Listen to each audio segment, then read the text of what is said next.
बच्चों, hello. Yes sir.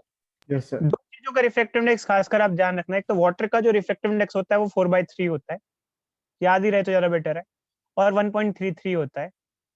खैर 4/3 और 1.33 में फर्क होता है। अब आप कहोगे क्या फर्क होता है? लेते तो 1 है ना शायद, बच्चे न्यूमेरिकल में तो 1 लेते हैं ना। नहीं बच्चे, वाटर का रिफ्रैक्टिव इंडेक्स 4/3 होता है, एयर का रिफ्रैक्टिव इंडेक्स 1 होता है, एयर का या वैक्यूम का 1 होता है। ठीक है, और ये रिलेटिव डेंसिटी नहीं है, रिलेटिव डेंसिटी वाटर की 1 होती है, रिफ्रैक्टिव इंडेक्स वाटर का 4/3 होता है। ये दोनों अलग है, 4/3 और 1.33। अब आप कहोगे सर क्या फर्क है इन दोनों में?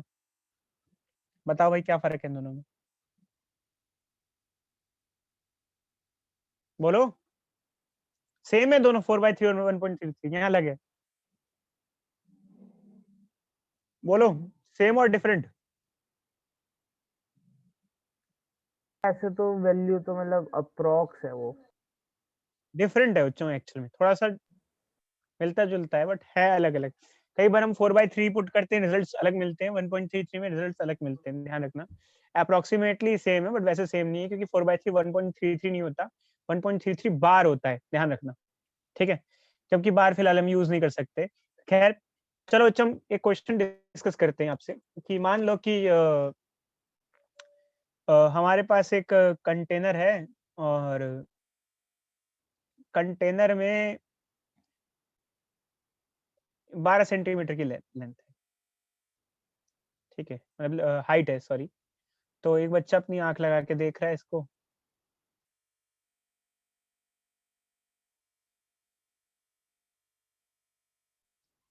ये सिक्का है नीचे,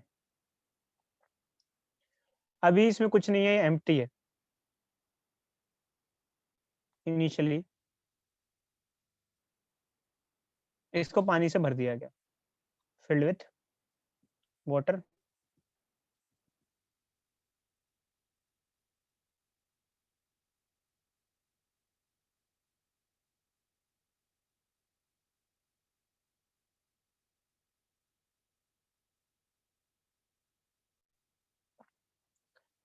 और यहाँ तक नहीं, टॉप तक, चलो टॉप तक भर दिया गया।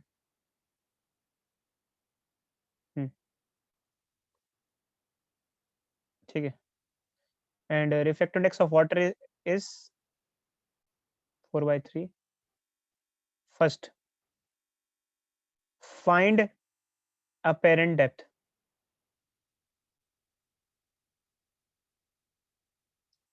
Second, find shift. शिफ्ट का मतलब समझ में आया बच्चों? शिफ्ट का मतलब क्या हुआ यहाँ पर? Hello, hello, sir hello, hello. मतलब वो एक जितना एंगल में इनिशियल चेंज आया है माइनस सर। फाइनल। देखो अच्छा, इनिशियली आपको वो दिख रहा होगा 12 सेंटीमीटर पे, जब पानी नहीं था। ठीक है, तब से आप देख रहे हो, फिर आपने पानी भर दिया, फिर देख रहे हो, तो बाद में कितना आपको डिफरेंस लगा उसकी पोजीशन में? शिफ्ट इन पोजीशन निकालना है आपको, तो ये हम आपसे पूछ रहे हैं। कर दो बच्चों।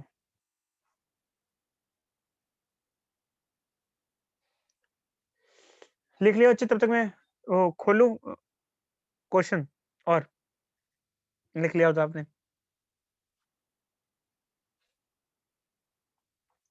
इसका आंसर मत बताना बच्चे, मुझे अभी एक दो क्वेश्चन और दे देते हैं, साथ में ही सब डिस्कस कर लेंगे।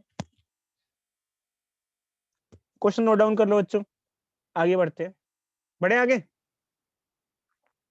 चलो बच्चों,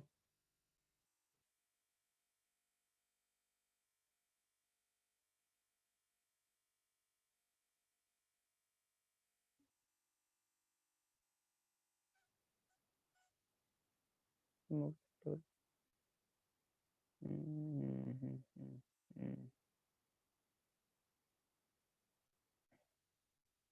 9.3।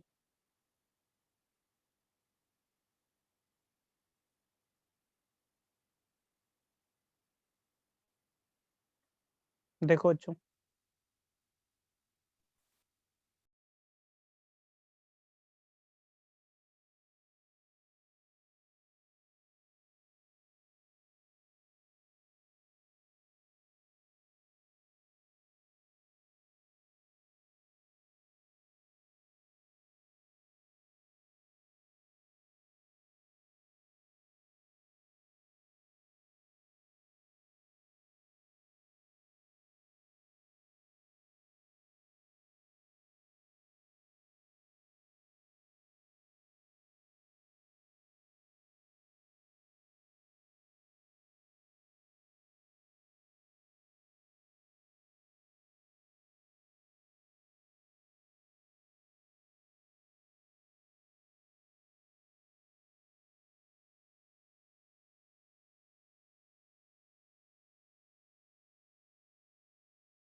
चलो बच्चों मैं आपसे क्वेश्चन पूछता हूँ, यार ये बताओ ये माइक्रोस्कोप की क्या जरूरत पड़ गई हमको?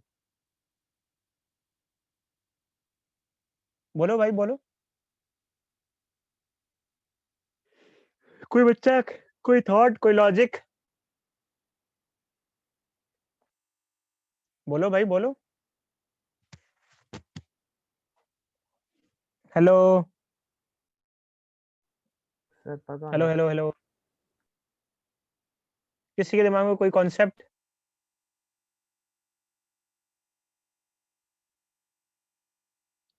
माइक्रोस्कोप के हेल्प से डेप्थ कैसे मेजर कर रहे हो आप?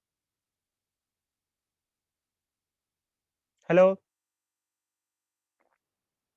कोई बच्चा बता सकता है इसके बारे में? सोच सकते हो क्या चक्कर है ये, क्या कहानी है ये?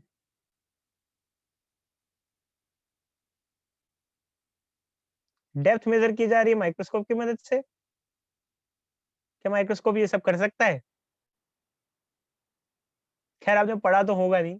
चलो बच्चे सोचो, क्वेश्चन करो।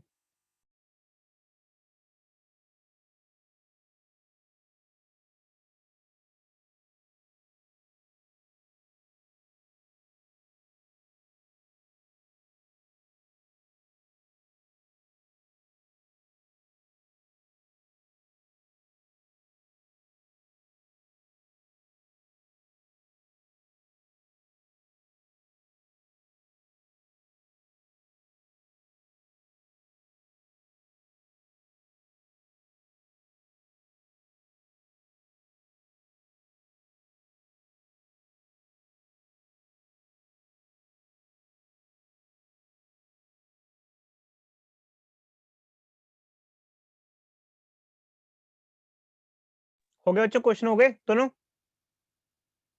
Hello hello hello hello hello hello hello.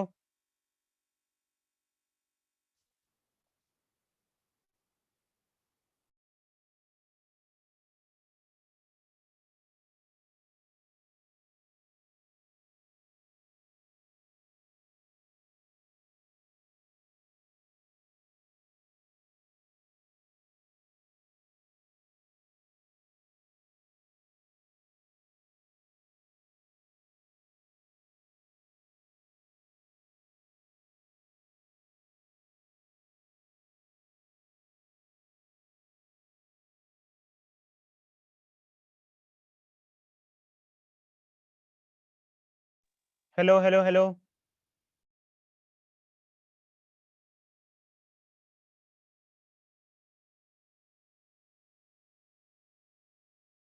Sir अभी नहीं हुआ सर, कर रहा हूँ।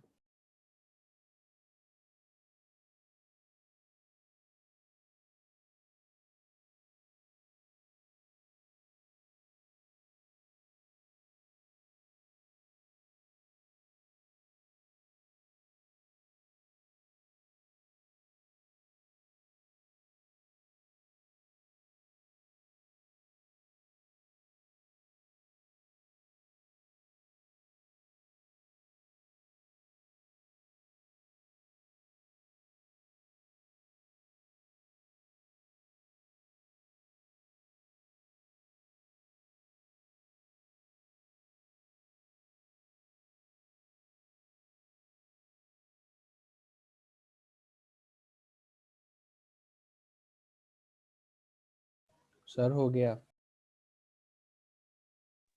चलो बच्चों हम भी चलिए करते हैं। तो फर्स्ट पार्ट तो बच्चों बहुत ही सिंपल होगा, जो फर्स्ट क्वेश्चन है सॉरी। सर तो क्या है बच्चों, 1.33। तो इसमें आपको निकालना है सबसे पहले अपेरेंट डेप्थ। तो भाई आपको बता रखा है बच्चों, अपेरेंट डेप्थ क्या होगा, actual depth by refractive index. Actual depth है 12, रिफ्रैक्टिव इंडेक्स है कितना भाई, 4/3, 3 ऊपर आ जाएगा, क्या आ जाएगा, 9 सेंटीमीटर दूरी पे दिखाई देगा। और शिफ्ट कितना आएगा,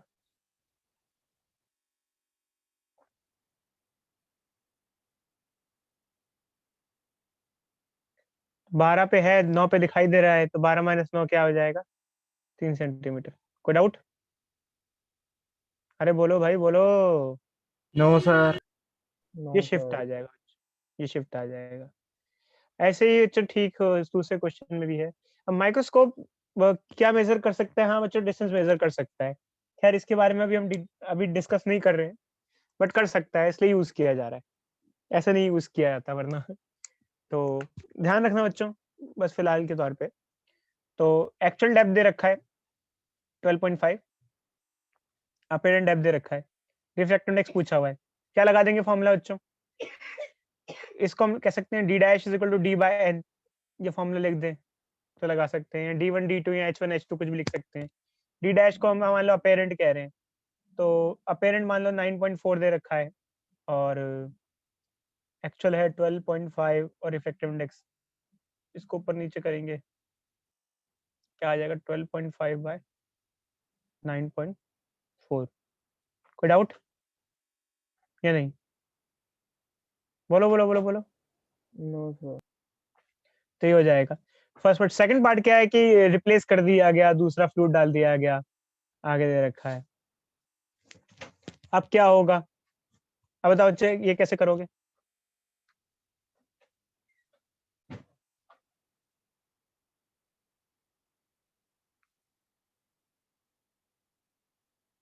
सेकंड पार्ट कैसे करोगे?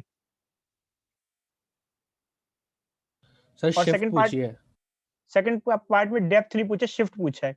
तो कोई नहीं बच्चे, आप सिर्फ वो निकाल लो, फाइनल पोजीशन निकाल लो और दोनों पोजीशन को माइनस कर दो बस। तो अब जैसे फाइनल डेप्थ क्या होगी? अब फाइनल अपेरेंट डेप्थ क्या होगी? D by N. तो डेप्थ डी क्या थी? 12.5। 12.5। रिफ्रैक्टिव इंडेक्स कितना है? 1.63। ये फाइनल डेप्थ है, अपेरेंट डेप्थ ये आ गई। अब इसको माइनस कर लेंगे। क्या आएगा बच्चे बताना, डिवाइड करो। चल मैं फोन से करके देखता हूँ। सर 7.6 7.6 आ रहा है। 7.6 आ रहा है, ठीक है। और जबकि ये क्या है, पहले क्या था? 9.4।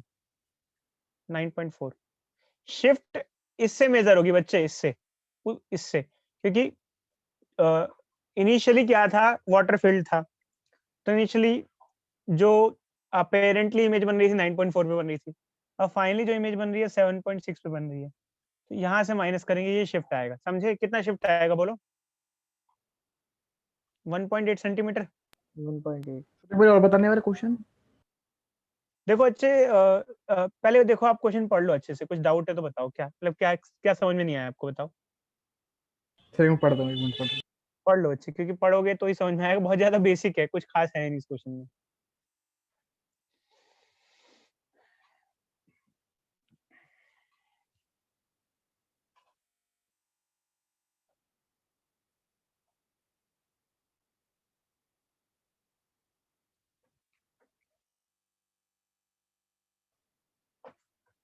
सबसे पहले तो हम इसकी वो निकाल लेंगे ना, एक्चुअल अपेरेंट डेप्थ।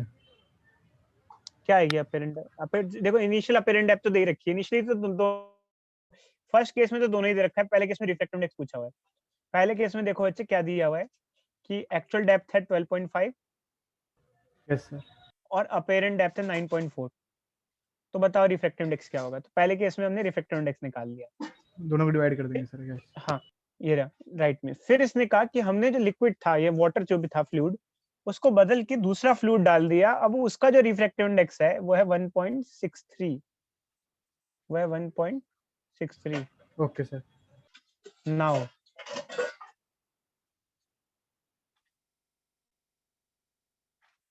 कोई दिक्कत? No sir. तो अब उसका रिफ्रैक्टिव इंडेक्स 1.63 है। तो अब क्या हो गया? अपेरेंट डेप्थ फिर से क्वेश्चन निकालना पड़ेगा। अब अपेरेंट यस डेप्थ सर, निकाल। 9.4 तो होगी नहीं, 9.4 तो होगी नहीं, ये तो होगी नहीं। अब कुछ और होगी। नहीं सर, उसका लिक्विड चेंज हो कितनी गया। होगी? 7.6 आ गई मान लो। तो अब शिफ्ट कितना हुआ स्टार्टिंग से एंड में? फर्स्ट बिल्कुल इनिशियल सिचुएशन से 12.5 माइनस 7.6 कर देंगे। हाँ, तो 9 पॉइंट स्टार्टिंग में अपेरेंट डेप्थ 9.4 थी और अब अपेरेंट डेप्थ 7.6 है। तो ये शिफ्ट हुआ। शिफ्ट मतलब अच्छे चेंज ही हुआ एक तरीके से। चेंज मतलब इमेज कहाँ शिफ्ट हो रही है, मतलब कहाँ सर कहाँ दिख रहा है? 9.4 लेंगे इसका, 12.5 नहीं लेंगे। देखो अच्छा, मेरे हिसाब से तो 9.4 लेना चाहिए। आप देखो एक बार पीछे, देखो क्या दिया हुआ है। पीछे एक बार देखो, एनसीईआरटी है क्या आप लोगों के पास? देखो एक बार, देख सकते हो तो। मेरे हिसाब से तो यही लेना चाहिए। एक्चुअली क्या है कि अगर पहले एयर होती फिर बाद में फ्लूइड डालते हैं तो जो पोजीशन चेंज होता है उसको शिफ्ट कहते हैं। तो मेरे हिसाब से तो यही होना चाहिए बच्चे। 5 स्टार्टिंग की पोजीशन 9.4 थी और अब की पोजीशन 7.6 है। मेरे हिसाब से शिफ्ट ही आना चाहिए। बोलो एनसीईआरटी देखो एक बार, है किसी के पास? हेलो? Yes sir. एक सर क्या? वैसे भी शिफ्ट थोड़ा ना, ये तो मतलब डिस्टेंस बताना ना कितना चेंज करना पड़ा हमें।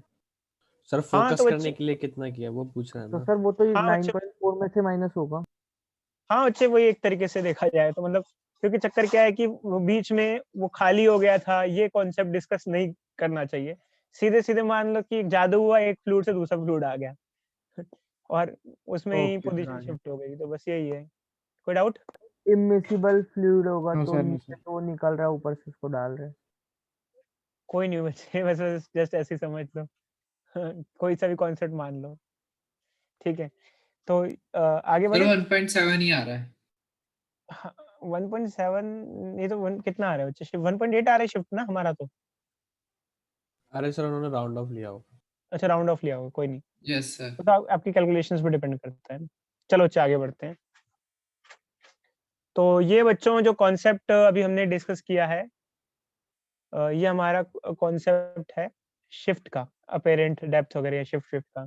इससे एसोसिएटेड क्वेश्चन जो हैं वो यहाँ पर हम लोग डिस्कस करते हैं इस टॉपिक पे, ठीक है? तो ऐसे कई सारे टॉपिक्स हैं जो हमें पढ़ने पड़ते हैं, आप देखते आ रहे हो, अभी अभी हमने कुछ क्वेश्चन मैंने कॉन्सेप्ट्स लिए।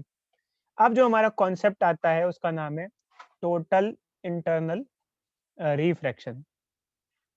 इसका टीआईआर भी कहते हैं। किसी की क्लास तो नहीं है बच्चों अभी फिलहाल, हाल फिलहाल? No sir sir. 8-10 पे होगी मेरी तो।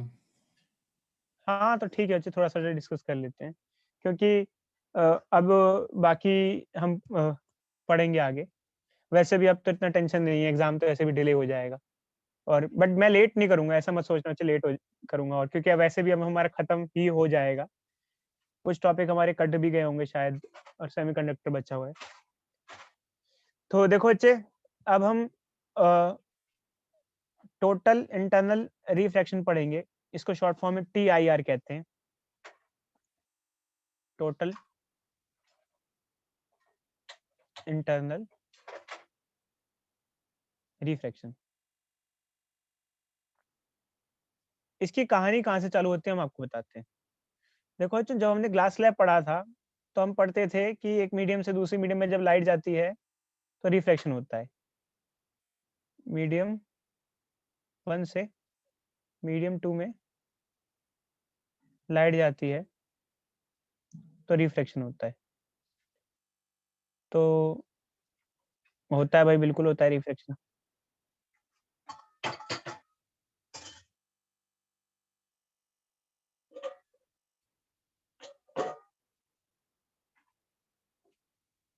हम्म। अब इसमें एक चीज पड़ी थी बच्चों, जब लाइट रेयरर से डेंसर जाती है क्या होता है बच्चों? बोलो। जब लाइट रेयरर से नॉर्मल। रेयरर टू डेंसर जाती है तो टुवर्ड्स नॉर्मल बेंड करती है, towards normal.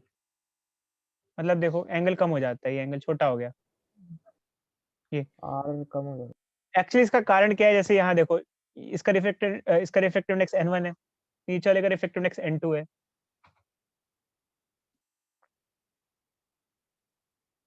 n1 sin i is equal to n2 sin r होता है, ये हमारा स्नेल्स लॉ होता है। तो जब डेंसर मीडियम में गई तो रिफ्रैक्टिव इंडेक्स बढ़ गया, बट एंगल छोटा हो जाएगा। फिर ये एंगल छोटा हो जाएगा, अगर ये i है और ये r है तो एंगल छोटा हो जाएगा। तो ये कॉन्सेप्ट डिस्कस करते हैं। और ठीक उल्टा, जब डेंसर से रेयर मीडियम में जाती है तो अवे फ्रॉम नॉर्मल होता है। अब बात ये आती है, हम why we are discussing these facts. तो उसका एक कारण है, हमें एक केस खासकर डिस्कस करना होता है जब लाइट डेंसर से रेयर जा रही हो।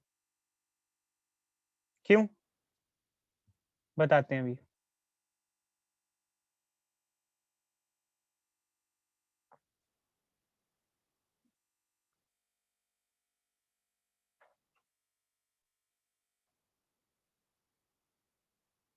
ये लाइट है, जब डेंसर से रेयर जाती है तो अवे फ्रॉम नॉर्मल बेंड करती है ऐसे।